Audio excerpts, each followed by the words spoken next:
হঠাৎ আপনাকে এক ডাক্তার রিপোর্ট দিয়ে বলল আপনি মাত্র 30 দিন বাঁচবেন, আপনার ক্যান্সার হয়েছে, এখন আপনার শেষ স্টেজ যাচ্ছে।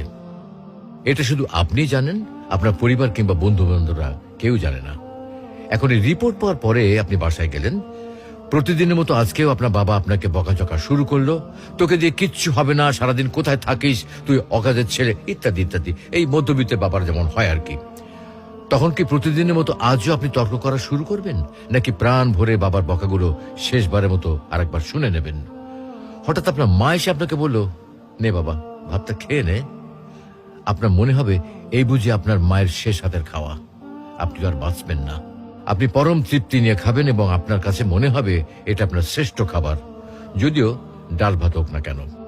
আপনি বের হলেন, পুরনো এক বন্ধুর সাথে দেখা, আপনি যাকে মোটেও সহ্য করতে পারেন না, সব সময় তার সাথে কথা কাটাকাটি হয়, আজকেও সে আপনাকে কিছু কথা শুনিয়েও দিল।